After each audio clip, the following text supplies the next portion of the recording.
Yo, what's up, guys? Welcome back to some reaction videos with hungry people. It's your boy Michael Patrick Buckley here with my co-host AJ Dybka. AJ, what's up, dude? What's up, MP? Not much, dude. Hey, so we're gonna be getting into some stuff about salt, processed salt. I know that there's a lot of different kind of salts out there. People promote certain ones, and there's I guess processed salt in a lot of stuff that's out there. I'd probably just had some processed salt tonight, but hey, I mean, is what it is. Yeah, and But do us a favor. If you guys like these reaction videos, if you think they're helpful or you like our insights, let us know. Let us know because we like doing them. That we think they're pretty fun, and we're going to use them to complement the podcast going forward. Yeah, no doubt. And it's a great way to help us get our philosophy and our thoughts out there. So, but here today we have a panel that it's the once again the Real Truth About Health panel. Some doctors on here talking about their thoughts on salt and the impact it has on diet, heart disease, certain kind of issues out there. So, yeah, let's get right to it. What do you guys think about salt? So I should start out with the answer anyway. And I want to say to Alan that my mother's also 93 years old. But and she took her a long time to come around and eat healthier too. But anyway, one of the things we consider critical to saving human life on this planet and stopping the vast amount of people dying of heart attacks and strokes is this incredible addiction and craziness we've developed with eating so much salt. I mean, but I know McDougall says that we have a palate for salt, if I'm not mistaken. Right. Well, we have like we have sensory like sugar, salt, minerals. Yeah. I mean, we can both agree that adding salt to anything makes it taste good. Yeah, right. So like if you're eating something that's like 5,000 milligrams of sodium, like Cheez-Its or something, yeah, clearly that can be an issue. Yeah, right. I mean, we just have it in this fucking this current world where it's all or nothing. Either zero salt ever or as much salt as possible is great for you. It's just like, and it can't be like hilarious. that. But it is weird because a lot of people in the other communities, they say like, oh, salt's great for you. Like add as much salt to your meat as you want, add salt to your eggs, whatever. It's fine. I wonder if that's because of they're restricting certain foods and it's like maybe okay for them, or I don't know. But well, it's like people will see benefit from something, thus it must be only good. Like coffee, because it has benefits, it can't have any downsides. Like that's not allowed. Or coffee is only evil and it can't be good in any type of way. Right. I mean, this is what we see with everything, right? Association recommends that when people have heart disease, they cut their salt intake down to 1,500 milligrams a day. And I'm saying, you mean, I guess we should do that with smokers too. People with lung cancer should cut their cigarettes back once they find out they have lung cancer. The reason why this doesn't work is because the damage from salt occurs insidiously and slowly all through our lives. And salt doesn't just raise our blood pressure. It also damages the endothelial, reduces nitric oxide production, causes inflammation in the interior wall of your blood vessels, causes microvascular hemorrhaging, increasing the risk of autoimmune disease, suppresses T helper cells, increasing the risk of autoimmune conditions, increases risk of stomach cancer. What I'm saying right now is that our bodies are designed to consume the perfect amount of sodium that's in natural foods, and we truly need sodium, but sodium is an ingredient in all natural plants. And Geez, when we get it, you're smart. No, I'm just kidding. Yeah, I mean, we know that it's naturally occurring in most foods and a lot of foods, but at the same time, like how many people are actually eating those kind of foods without even just salting it a tad bit? And my thing is like, I think even if you do it like a little bit, it just, I mean, of course, like you just said, if you add salt to anything, it's going to make the biggest difference, but and it's gonna make it taste somewhat better. But I even just like a tiny sprinkle, I notice something. Right. Well, if you take a food like a sweet potato or rice, there might be like the most minimal amount of sodium in there. Yeah. There's gonna be way more potassium and magnesium and all these things. But you are going to notice, especially if your palate is clean, right? Like if you even spend 1 or 2 days eating more plain foods, then you add some salt, it's going to taste really flavorful. Mhm. But everyone's used to putting so much. I remember growing up and Yeah. my family, we would get like a bunch of French fries, cheese fries and stuff, and everyone would still be dumping salt on top of it when It's it's crazy. already so salty, right? So people's taste buds have to adjust to that. But I think it's important for people to realize like it gets easier super quick. Like if you or I put salt on something, it's like unbelievably powerful Yeah, over, no it doubt. almost ruins the meal if there's too Right. much. And Right. people are hypersensitive to it. Yeah, it's kind of nasty. But I think it does take away from like tasting the actual food too. Like just a tad bit of flavor and it's like makes it better. What from what he said there in that little snippet about like the damage in the endothelial and whatnot and the stomach Right. lining. I Nitric think that kind of oxide stuff. production. What? Nitric oxide Yeah, production. right. Like that kind of stuff. It does sort of get into me, but at the same time, I think it's sort of a rabbit hole because I think you can. There's a lot that goes into it, where you still can prevent that from happening and still be able to have, I'm not saying like an overload amount of salt, but like still enjoy salt to some extent. Right. So, Well, let's look at some of the things that cause endothelium cell damage and nitric oxide damage. That would be apparently animal products, especially processed meats like bacon and things like that. That stuff is gonna create some inflammation. It's gonna the inflammation is what's going to damage the cell wall. If the cell wall is damaged on the interior of the veins and arteries, that's what's going to lead to the endothelial being damaged. So like that is one thing. Then there's smoking, right? There's any kind of pesticides, I believe, do it as well.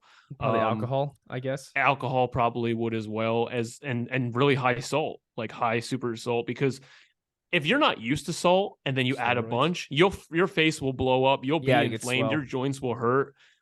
So clearly it can, especially overdoing it. But I think it's probably like a dynamite type thing where if you have an underlying issue and then you're oversalting, Yeah, that's where it really hits like dynamite. right.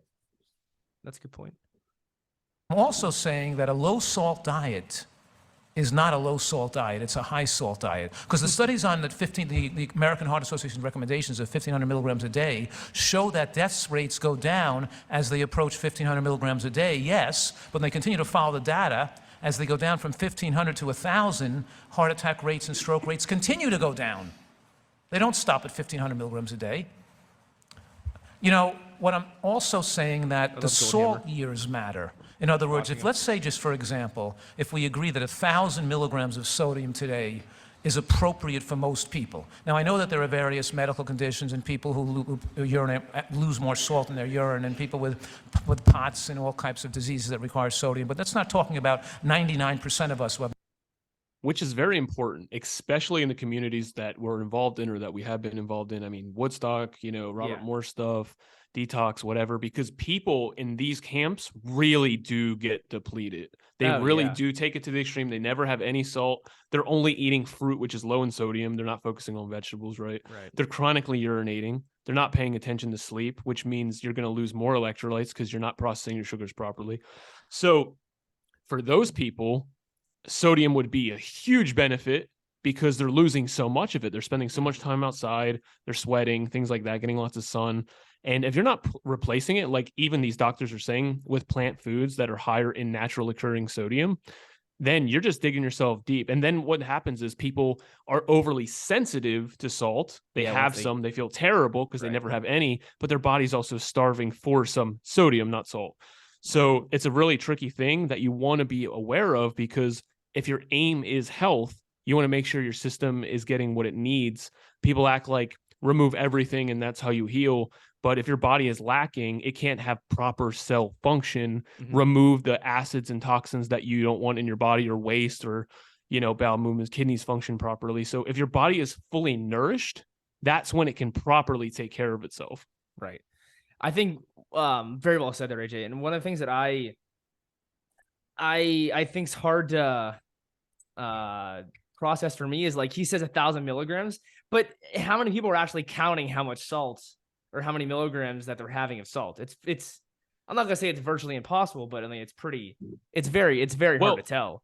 Well, I would say for people who are eating whole food plant-based and adding salt, that's really difficult, right? But if we're looking at what people are eating in terms of processed foods, like if you take an average American, I'm sure it's 5,000. They can count there Yeah. because they're actually eating processed food. So maybe that's what he means. I don't know. But yeah, I Mhm. agree with whole natural plant foods. It's kind of hard to keep track of. Right.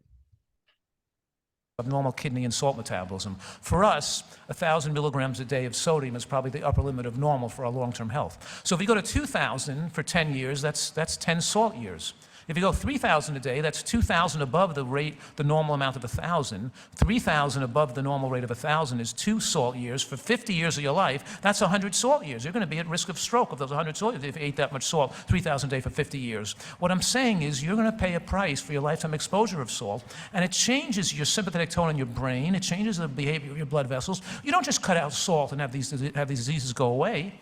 When you cut out smoking, it takes 15 years for the damage from smoking to start to resolve itself. When you cut out salt, it takes years for the damage to go away, not weeks. The reason why we see people cut out salt and they're not do well is because they're waiting till they have advanced heart disease and heart failure, and then they cut out salt, and they're cutting out salt at such a late stage in the pathology that at that point it doesn't matter that much, and they have so much damage from the high salt diet that at that point it is a stress to their system to lower salt that radically.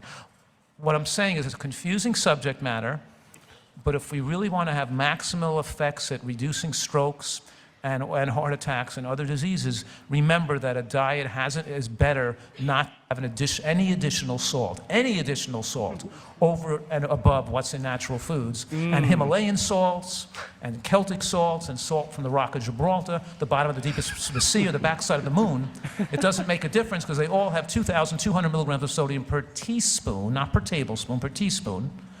And when you throw in an extra couple thousand milligrams of sodium to your body every day, you pay a price. And one more thing.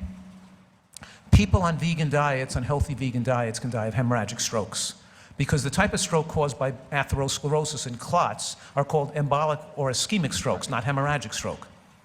The atherosclerotic process that increases your risk of a ischemic stroke may add some thickening and protection to the brain, to the fragile blood vessels in the brain as they age, against the effects of a high salt diet and high blood pressure, causing rupture of fragile vessels in the brain as people get over on otherwise plant-based diets. For example, in Asian countries, who eat these high salt diets, there's 10 times the risk of having a hemorrhagic stroke than there is in the United States, where we eat burgers and bacon. And also, it's also true that low cholesterol levels are linked to higher risk of hemorrhagic stroke, not lower risk. What I'm saying right now is that if we want to wipe out all strokes, meaning hemorrhagic strokes and ischemic or embolic strokes, it's not enough to just eat right. We also have to eat right and not salt our food.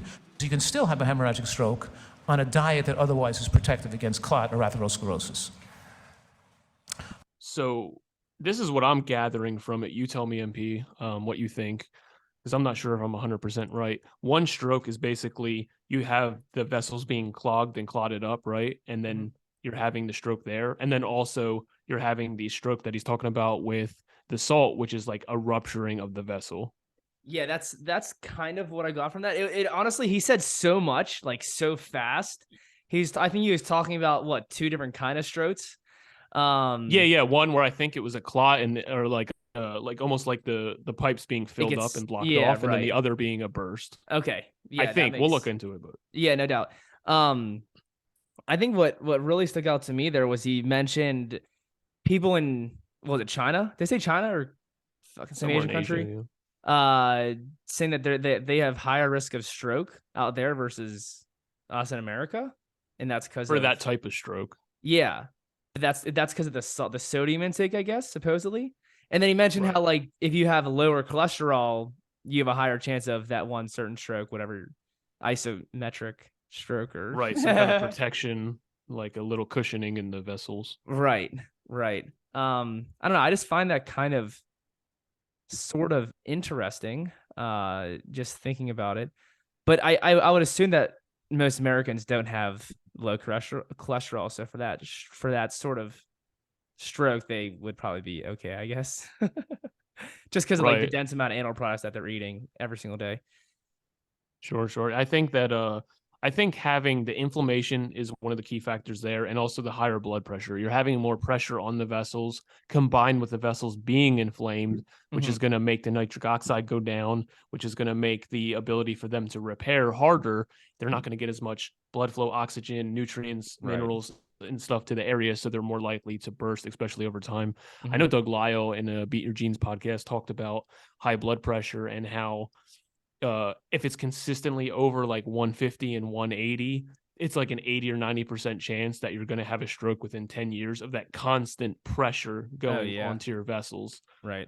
So I mean, there's a world of reasons why people's blood pressure are the way they are. It's not just salt, but clearly high sodium is just going to stress the system a little bit more. Mm-hmm. Oof. I could say much more, but I think I'll stop here and let other people comment. Yeah. I wanna see So we what talk Goldhammer about Urban a is a whole genius. plant food Yeah, he's SOS-free smart. diet. SOS stands for the International Symbol of Danger, and it includes salt, oil, and sugar. So lots of people are saying, okay, we'll get rid of the oil. Some people get rid of the sugar and refined carbohydrates, but you also have to, as Dr. Furman says, get rid of the salt. Boo. Salt does something else. He in looks like a addition mafia to the boss. things that were He just does. mentioned, and that's that it stimulates passive overeating.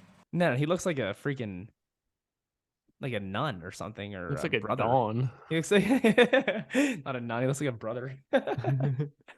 So wait, he said passive. Oh, the passive overeating is what he said here. So even though there's no calories in salt, salt helps make you get fat. Yeah. And the way that it does that is it stimulates your internal mechanisms to eat more. For example, if you take an animal or a human and let them eat to satiety, to where they feel satisfied, they'll eat a certain amount of any product, let's say rice, for example. Yeah. Take that, everything else being equal, that same rice that's been salted, you'll find you'll eat more before you reach satiety. Now, some people say, well, yeah, because it tastes better. Well, of course it tastes better, because the salt stimulates dopamine production in the brain, which is the pleasure-seeking neurochemical that comes from this artificial stimulation. So if you want to find out a simple strategy, whatever you're eating, whatever your diet is, just take the salt out and you will find you'll reach satiety at a lower level, and you'll tend to overeat less, and you'll end up being more successful in managing and attacking your obesity. I mean, yeah, he's definitely 100% right. There's no doubt about it. But like tonight, I added hot sauce to my food, and like everything was just that much better, and I ate it all. I love hot sauce. Right. I'm not a fan of hot sauce. So I guess, am I falling into the trap? I don't know, but I think with like my lifestyle, how I move, everything else that I eat in my diet, like if that's like the salt that, like the main salt that I have, or like the only salt that I have, I don't think that's that bad, because I don't like, I'll have a little bit of salt for my lunch sometimes, but I don't like usually eat salt at all in the morning, like no sodium. So it's usually like a little bit of lunch and then dinner. So for me, it's like, okay, I'm not having that much. I'm very active. I move my body. I sleep well. I do a lot right. So I think for me, like, it's okay. Like, I'm not over, like, I know my capacity of what I need to eat, and I'm eating enough, and I'm not overeating. Like, I'm okay doing that and actually getting pleasure out of the food that I'm eating and enjoying the food, because you need to enjoy the food. Now, if you are somebody who is overweight, like he's saying, and like you're just constantly adding more salt, and it's like obviously burdening you, then yeah, you do need to reduce your salt, or just eat like better foods and that don't need salt, essentially. Yeah, I think it's for us being younger. Also, if you're active, if you're sweating, you're going to process the sodium a lot better. But for the people who, even though Goldhammer will apply this to 100% of people, right? His message is like, Yeah, full right. on. Yeah, he's I'm like, sure I don't Pam, care. if Pam chimed in, she would say the opposite of like, Right. add some sodium. But a lot of the audience who's listening to this, I'm sure the crowd is mostly older people who aren't moving as much. They are overweight. They're not sweating. They're not in saunas or anything like that. Right. They're probably do have high blood pressure. Their kidneys are probably a little bit overburdened. So for Yeah. them, removing the sodium is going to benefit them, but then also they're going to eat probably less of, overall total volume of food, which is also going to take less of a burden on the digestive tract and translate into your cardiovascular system and everything else. So I think for those people, they'd probably see a bigger benefit. But again, for you, you're having fruit in the morning, most likely some kind of like fruit and nut thing for lunch or whatever, and then you have some salt at dinner, and you're also not pouring salt on, Yeah. and you're using it to Yeah, just flavor like- your food. You're using the hot sauce, which is flavoring your food, and you're not Yeah. adding like a bucket of it, which I'm sure even if you did, you'd be fine because you're made of something different. Cut from a different cloth. No. Yeah, and that's the thing. Like this is exactly where when AJ says like you gotta like meet the need of your body. This is something that we talk about, and and how there really are so many factors that go into this. So it's like Goldhammer, he can sit here and say go SOS free, right? But you can't just tell everyone to do that, and everyone can't just do that. And of course, obviously, you know, I'm sure if you would have like a consultation with Goldhammer, it'd be a little different, and he'd probably still be like, no, you got to do no with salt, oil, sugar, right? But still, like, there's so much that goes into it that where you still can have some salt. Heck, drinking water, like getting fluids in, green juice, whatever, fruit juice, if you're about that, or fruit and vegetable juice, veggie juice, but. Where there's stuff that like there's certain actions you can take that will allow you to process that salt better in your body and even remove the salt that you don't need, and you can still enjoy your food while adding a little bit of salt. Well, let's talk for a second about why the medical medium and the celery juice thing is so big, right? A lot of people will say it's complete bullshit. I think he has a lot of good things to say, even though I don't necessarily like think it's a ghost and all that kind of stuff. But you're taking people who are naturally like pretty much everyone in there is eating almost like 80-10-10 or raw 204 where there's not really any salt. Yeah. And even people who aren't doing that, they probably come from that type of lifestyle. And now they're finally adding something that's very concentrated in sodium, but it's not salt. It's like a natural form that's easy to absorb, doesn't burden the body. You could drink a fucking gallon of that stuff and it's not going to like hurt you in any kind of way. So I think that's one of the reasons why, especially even yourself, saw a huge benefit from doing the celery juice is because finally they're taking something in that is balanced in terms of sodium, potassium, but it's a little higher in sodium than people are used to. So they're like cells are finally getting a little more of that oscillation because our cells work on a sodium potassium pump. And what happens is we get so much potassium on a plant-based diet, vegan diet, because everything's bananas and sweet potatoes. And then we're getting no salt because salt's poison, right? And then how many people are eating enough green juice or vegetables that have high sodium or snacking on celery? It's not that high. Right. So they're finally getting an influx of what they need and they go, wow, digestion's working better. I can breathe better. I can sleep better. My inflammation's down because you have more tools. Your cells have more tools to work with. Mm-hmm. Exactly. I wonder if like the celery juice has anything to do with like salt flushing, because people like, you know how people would like do like a salt flush, which I've never done before. Maybe.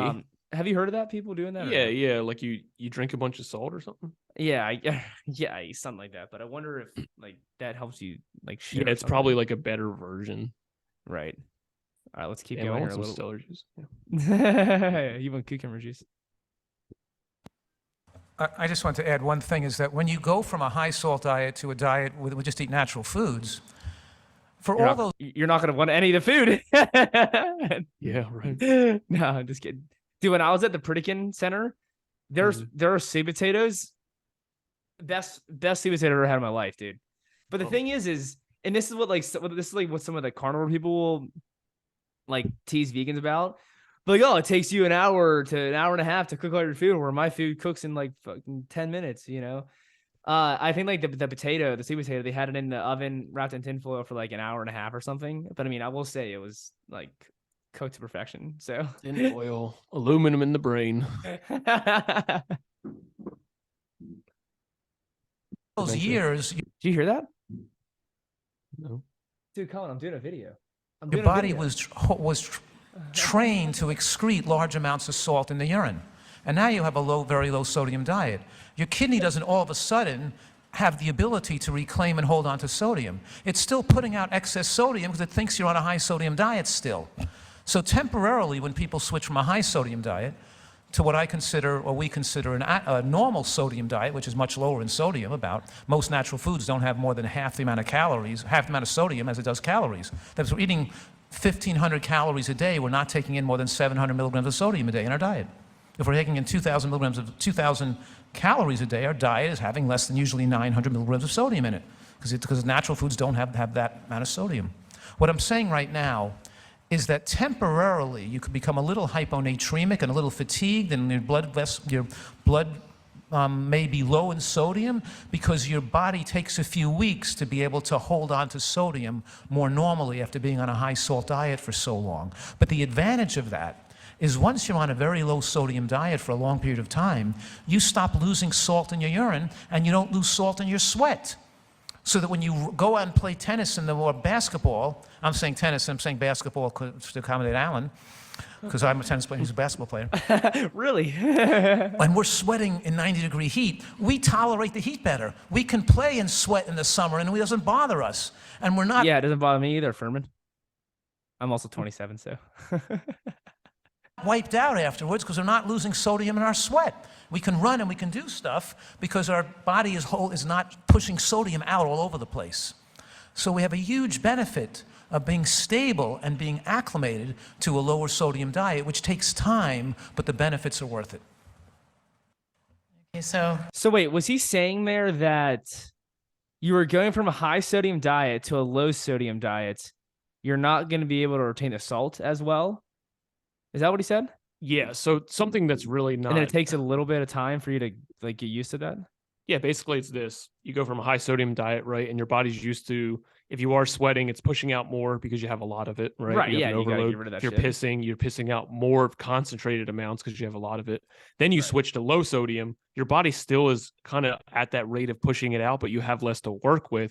So you can experience things like hyponatremia, which is no joke. I mean, I don't know if you've ever experienced anything like it, but it's awful. It's almost like a blood sugar crash, but way worse. Yeah. Hypernatremia? Yeah, it's just low concentration of sodium in the sodium. blood. I'll welcome you to my world where Uh-oh. our people, and first of all, I will agree with you. There is a population of people who should have no salt. Okay. Fair. And for some people, it really quickly spikes their blood pressure. I totally agree that there is a population of people who should have no added salt. But we're dealing with people who are coming into our office and they've gained 25 pounds and their cholesterol is 190. And so what you have to look at is what level of restriction can you apply to these people and get them to come back, okay? Dude, Pam's great, dude. Yeah. She kinda like balances the whole thing out for sure. Yeah. She's kind of like McDougal to an extent. And my place isn't residential. They go home and have to do this. And a lot of our people are all over the country. We're not even seeing them face to face. So I think the practicality, I mean, if you look at salt restriction as a public health policy, the World Health Organization, the American Heart Association, they will all tell you it's 99.9% failure rate. So I'm not disputing that some people should eat no salt, but I think, again, we have just got to expand our horizons a little bit to say that there's only so much restriction that you can do with some people and get them to play ball with you. And if you lose them all at the gate by drawing the line in the sand, you win the battle, but you lose the war. We have got to find a way, you guys, to get hundreds of millions of people to do this. And it isn't going to happen with what's going on right now. We're going to have to reach out there and get people who are willing to do this.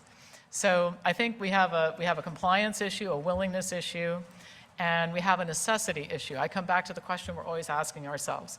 What is the level of restriction that we need to impose upon this person to get them moving forward with their health? And then we can hope that they do more later. That's pretty good. If they've had strokes, I mean, I totally get the specific circumstances in which complete salt restriction is necessary. And on the sugar issue, I totally get there are some people who can't ever let it touch their lips because they're going to eat 7 dozen donuts. I'm not one of them. What about bananas? Okay? So when you're telling somebody like me Too much that, sugar. you lose me entirely. And when you lose people like me, you're losing a whole bunch of people because I'm a whole lot more willing than most people are. So again, I don't think there's a lot of disagreement with this group. I think what we're trying to do is figure out how to apply this in different sets of circumstances so we can get more people going along with this, because if we don't make some faster progress pretty soon, we really are doomed. I mean, financially, we can't afford to take care of all the sick people. And the cost to us in terms of lost brain power, manpower, I mean, the workforce is going to hell. We have Yeah. a lot of problems related to people's poor state of health. So we're going to have to figure out how to make this quadruple every year rather than this very tiny incremental growth that's going on. So that's my comment. I appreciate the idea that you want to get people in the door, but the reality is 2/3 of people are overweight or obese. A significant percentage are diabetic. Hypertension is the disagree. majority. 30% I over love it. people aged 20 are now hypertensive. So 40% over 25. So it's not like there's a whole bunch of normal, healthy people out there and a few sick people that we're trying to apply. I mean, I agree. There's definitely like go to a mall and just walk around. Everyone is like overweight and obese. It's insane, dude. It's Yeah. crazy. It's sad, and it's also like, what is the best way Yeah, right. for those people? Because dude, no one wants to change. I actually have it written down on my notes here to do a video on this. I will, maybe. I was in the barbershop last week, and I think my barber like was at his doctor, and he's like, dude, you gotta like lose weight, you gotta cut this, you gotta cut that. And he just like didn't, he's like doesn't want to do it. He's like, this is my diet, this is just what I eat, it's hard to do that. And there was some guy sitting in the chair next to him who was younger, probably like maybe 30. This dude was like, I'll never fucking change my diet unless like I'm legit on my deathbed and they like need to force me to change my diet. Like, I don't care. Like, I want to eat what I want to eat. I'm not making any changes. And that kind of stuff is crazy though, but that's the thing, is like, no one wants to change. No one. They all just want to just do whatever their palate says. Like, legit. It's just, I don't know if is it dopamine? It's like, it's the brain. They're just addicted to whatever they're eating. I don't know, but like, no one can change. I think there's there's a lot of environmental factors, surrounding factors that go into that, like family, friends, and whatnot. But dude, no one wants to change. It's crazy. It's very difficult when you combine the environmental, implications combined with the financial challenges on top of the personality traits of the individual, i.e. lack of openness. People Right. who are just very like, I only eat one restaurant and I only go to like one supermarket. I'm not Yeah, willing right. to try anything else. This is what I like. Right. Those people are the hardest to change. And I find like if you combine all those, like if you took that same guy, your barber, and he was forced to live in a different area around different people and he's doing different stuff, like that's probably his best bet. But if he's just living the same way around the same people and in the same community, it's probably never going to change, because No. you and No, I no. have such fucking strong willpower, MP, and like we're still so affected by the people we're around. Right. You go to Woodstock, you go to Miami Fruit, I go to the car dealership, this, that, and the other. Like, it's not that you can't keep, what you want to do, but it's fucking definitely It's 10 hard, times dude. harder, 10 So times hard, dude. harder. So like, So hard. even people who have, vegan 8 years, right? It's just things affect us stronger than we think. And the more time, that's why I think a lot of people who commit to vegan diet spend a lot more time alone. Whether that's good or bad isn't the point. It's just like, it's That's just kind of how it more is. challenging, like, because you're not a part of what's going on. And I know that if you're around, like, that's why going to Woodstock was so refreshing, because it's like people are kind of on a similar page, not even the same page.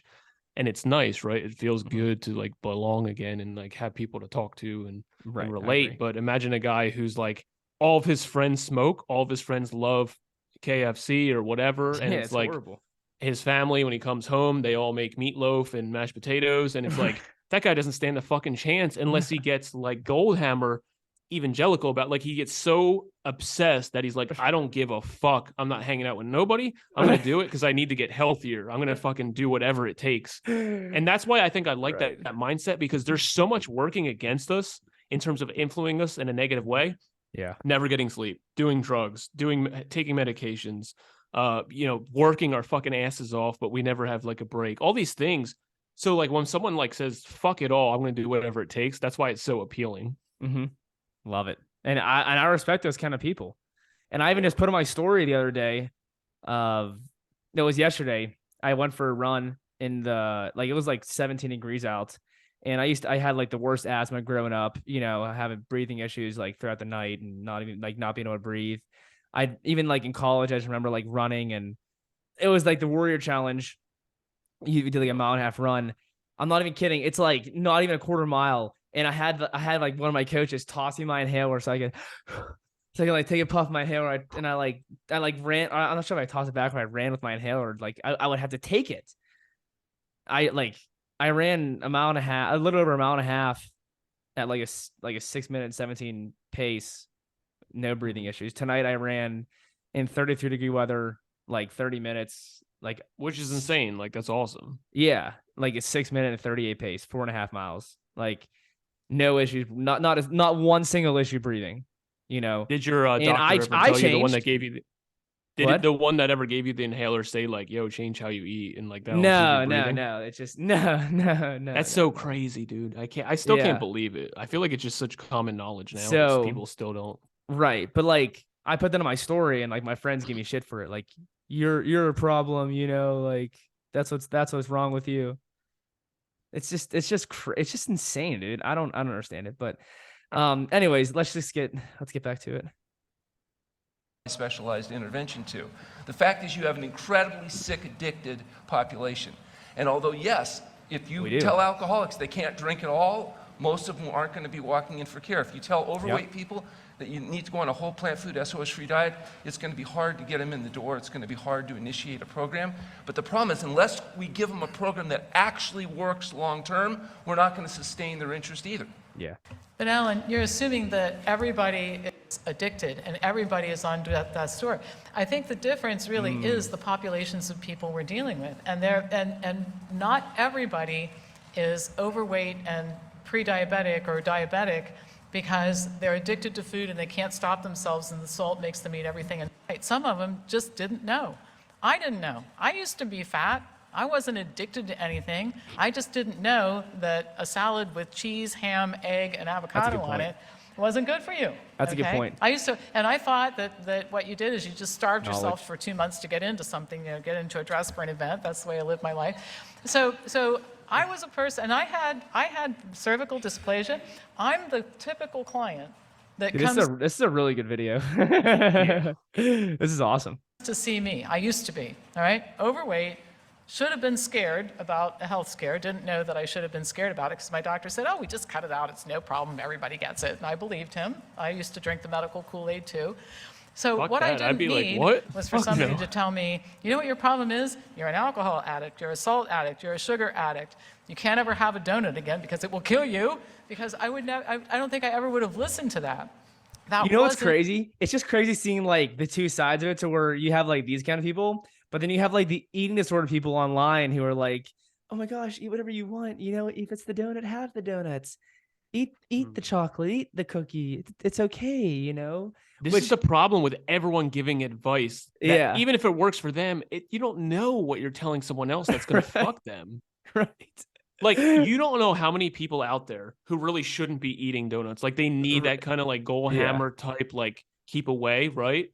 Right. And all the people who can handle it are like, no, I was that way and I didn't succeed. So you have to do that too for you Yeah, to right. succeed. It's like, we're all individuals, and it's Yeah. so annoying to hear like everyone's an individual, but it's so true, because what's going to work for someone else mentally is just as different as the food they're eating. If they think, okay, I should implement some donuts because I don't want to be too restricted, but every time they eat donuts, they start binging on everything. Exactly. They're the people that actually shouldn't be. But the people who say, oh, I should never have donuts ever. But even if they have one, they have one, and it's like once every 3 weeks. That's Right. fine to have one, right? And we need to be able to make that distinction of what type of person we are. If you have sodium in your stuff, do you just go crazy and eat everything in sight? Or if you have some salt, you're like, yeah, it tastes good like MP. I had on my dinner. It's fine. It's not a big deal. Yeah, Start to realize what type of person you are. exactly. Love it.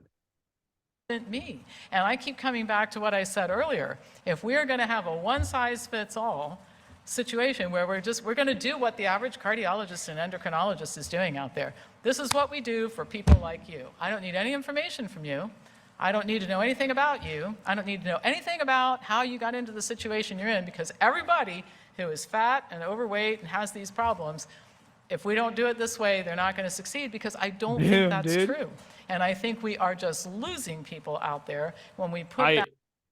I 100% agree with Kim. I mean, Dude, down there. Dude, she's going off. 100%, 100%. Even though I'm like, what appeals to me is the goal hammer thing, and for me, like, I get more like, I would like that, I would go with that. Right. What she's saying is completely true. It's exactly what I was just saying. Yeah, legit. It's unbelievable. It's unbelievable. I love it. that Double high out five, there Dan. as the thing to do. Now, I want to make one statement in front of everybody. I have sent hundreds of people to you. I think what you do is incredible. So the not lack of confidence in what you do, totally support it. I've sent people out there who were addicted, who needed to, some of them have stayed for months. And I've got people coming all the time. You keep threatening to name a building after me, and one of these days I'm going to make you do it.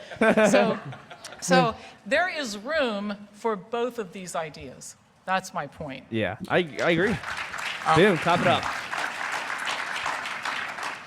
Well, I just like to share a couple of fun facts that might Finally, out of the I don't know. I He's was going finally to say speaking something, up, yeah. but be helpful. I like Milton though. I think he has really good thoughts too. If I'm being Yeah, honest. it's okay. There's a reason salt is so seductive for human beings. And the reason is that only herbivores have a taste for and drive to seek out sodium. And that's why cows, deer, and other herbivores actually seek out salt licks. And why is that? It's because the predominant Dude, you know what's funny? What's up? When we're in the ocean with the individual that I work with, like when I go away to Florida, and it's unfortunate because he does have a disability, and I don't mean to laugh to be like rude. It's just funny. Like we're in the ocean and he's on his tube, and we're there holding him, and he like it once again it's kind of sad, but he like licks the tube because of the salt. Like I think he kind of tastes the salt of the ocean, and like to me it's funny. Like he's like my boy. It's like I can laugh at that. Yeah, we get it. Yeah. I wasn't like trying to be rude or inconsiderate or disrespectful, but it's just like in the moment I'm like always like laughing in my head, like, oh, you're so funny, you know, like doing that. Like he's not, it's not like, I don't think he's doing it on purpose. I mean, is he? I don't know. Does he know? I'm not sure. Right, like, he but- probably likes the sodium taste. Yeah, but he's like, he just gets a lick of it and it's just kind of happening. Anyways. cation in plant foods is actually That's a potassium. myth. There's no animals in nature that seek out salt licks. That's a myth. Deer and antelope actually do seek sodium-rich mineral deposits, and it's because plant foods are very low in sodium. Now they don't eat it Milton. to the point that we do, but they do seek it. And there were studies done back in the 1950s where they took dog chow, artificially depleted it of sodium, and they would put a bowl of salt and a bowl of dog chow out, and the dogs came out every day, dutifully ate their dog chow, and eventually died of hyponatremia because they had nothing in their brain that told them to seek out salt. Why is that? It's because blood is full of sodium. So nature assumes if a carnivore is living, it's living because it's eating other animals. If it's eating other animals, it's going to get plenty of salt. But if you're an herbivore and you're eating plenty of plants, eventually you're going to need to supplement those baby. plants with a little bit of salt. Yeah, My Milton. only point is that's why we like salt. I'm not saying we should be eating as much as we're eating because we shouldn't be. We're overdoing it, just like we're overdoing sugar. But that is where that drive to eat and that taste for salt comes from, the fact that we are herbivores. Dude, I love and the this. fact is that most herbivores do seek sodium. Second thing, our taste buds replace themselves every 21 days. It's a continual process, but roughly every 21 days, they completely replace themselves. The point there is, if somebody is trying to get over a craving, tell them to hang in there, because after about 21 days, their desire for whatever it is they're trying to get over will lessen as their taste buds replenish themselves. Nice. Boom. All right, I think that's about it. Unless you Now, want to finish it off. there's a rebuttal. Oh, okay. you know, we could have difference of opinion on this, but I think that there's in studying the evidence on that, I think that it's not true that herbivores seek out salt licks. And there's, obviously there's hundreds of different species of animals that live on vegetables, and the vegetables, including primates. And we're primates, and primates don't seek out salt licks or have any history of eating salt or seeking out salt in their diets. So I think that's it's putting the argument in an area that doesn't apply to humans, and isn't even realistic. Vegetables are not deficient in sodium. But then what about like what? That's kind of funny. But what about like all the people who are like, oh, our fruit has like way less sugary and there's way less minerals in it, and our vegetables, like the soil sucks and there's no sodium. Right. Well, the question would be like, so it's like, what the heck? Like, what do we do then? yeah, the question would be like, do we replace all those minerals lost because the soil sucks with just salt?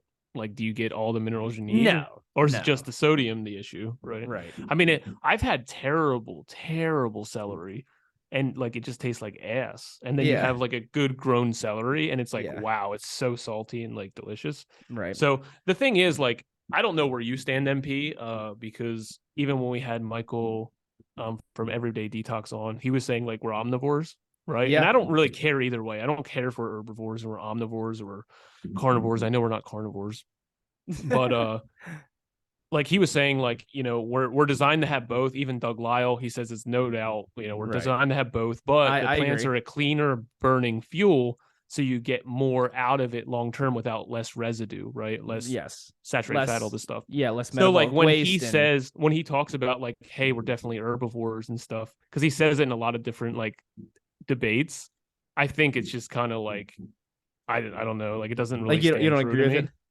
Yeah, because he'll say like we're definitely designed just for plants, like we have this adaptation and that adaptation, but I don't know if it holds water. I mean, he may be just using that for this example. I mean, I'm not sure if he does actually believe that we are, only herbivores, or what he believes in. But I feel like he is just kind of using this to promote, like, hey, it's okay to have a little bit of salt. You don't have to, Sure. Completely get rid of it. You don't, like, you should never do it. He said that. He's like, you should never do it. Like, we obviously have to watch our patients. But I'm more convinced, and I'm more leaning to the side of like, hey, it's okay to have a little bit of salt, especially if you're active, especially if you're, getting enough rest, if you're having great relationships with the people around you, and your body's functioning well, and your body can actually use the sodium properly, if you even know it is using it properly. Like, how do you really know? I think that's a good question. But yeah, so AJ, to conclude here, why you need to reduce eating processed salt now? Do you think you got to do it, or what? I think that what you need to do is this: realize what type of salt you're eating, because I do think the bleach kinds and just the cheap sodium that's manufactured in a way that has chemicals and toxins. And I heard like sea salt even has microplastics in it because of all the breakdowns of the bottles in the ocean. So we got to think, like, if we are going to consume sodium, what would be like the most purest? Because if we're consuming it daily and it's a toxic one, it's going to build in our system. Animal products are dangerous, not just because of, let's say, saturated fat, but really because animal products store toxins. We store toxins in our body, in our muscles, and mainly in fat, right? That's why when we lose fat, we get a lot of health issues. But we got to realize, like, if our animal products that we're eating or are building up in these chemicals, and just like us, we're animals, right? We take in a lot of these microplastics and salts that are going to be staying in our system longer and kind of contaminating us. Right. So what I would say is, like, it would be really great if you can get a majority or a decent amount of sodium from your food. And then if you salt it here and there, I don't think it's that big of an issue. But if you're having issues with sodium balance, and this is very important, I think this is the main takeaway from this discussion. If you're having hyponatremia type issues, you don't just want to think, I need to add more salt, or I need to take out salt because I'm having salt issues. You need to realize that you got to get your hormones in balance. And the main way you're going to do that, just like with blood sugar, is to get your rest and sleep on point. If you're super stressed and you're not sleeping, your blood sugar is going to be off. You can be eating the cleanest diet in the world. You wake up, have a bunch of sugar, and you only slept 2 hours. Your blood sugar is going to be 130, 140. It's the same with salt. We don't know how to regulate and process things. especially sodium, potassium, if our system is overwhelmed. So we need to focus on being rested. So that way, if we do include coffee, if we include sodium or sugar or whatever, at least our body has a fighting chance to process it properly. Because when our body's in a manic state and you throw these things in, now it's like everything's fucked. Yeah. Love it. Love it. Yeah, I think I do worry about the salt like in the hot sauce that I have. But at the same time, I also don't worry about it. Yeah, right. I mean, But you worry I- about stuff like this when you're feeling it, right? Like if people are feeling an issue from the salt, pay more Right. attention. Right. Like if I was like severely like I hear people they say they get like crazy acid reflux or heartburn if they have hot sauce. Yeah. But for me, like I could I could drink it. We say the F word all the time. If I could drink a bottle of hot sauce and like my body's like, oh my gosh, this is amazing. But Right. I do think that like the salt, it's just salt. Like I don't know what it is. Like I'm sure it's like a similar chemical, but it probably is like some bullshit salt that they use versus, like something like Celtic sea salt, or I think it's called Maldon's or something like that salt. Like that's obviously a higher quality salt and more preferred. But Yeah, and if you're sweating, if you're hydrated, if you're an athlete, if you're pumping your system, if you're eating majority good, if you're doing all these things, it's Right. really really small in the totem pole of like things you should address, especially if agree. you're resting well. But if you clearly have a problem with it, that's when you want to pay attention. Right. Cool. Awesome, dude. Well, hey, great job. Yeah, you too, bud. Yeah, on to the next one, boys. Awesome. Well, hey guys, thanks for tuning in if you listened this far. This was a really great video. This was AJ. Thanks for sharing this one. Loved watching it. Can't wait to do more. Anyways, guys, stay up, be great. Always keep it 100, baby. Stay salty.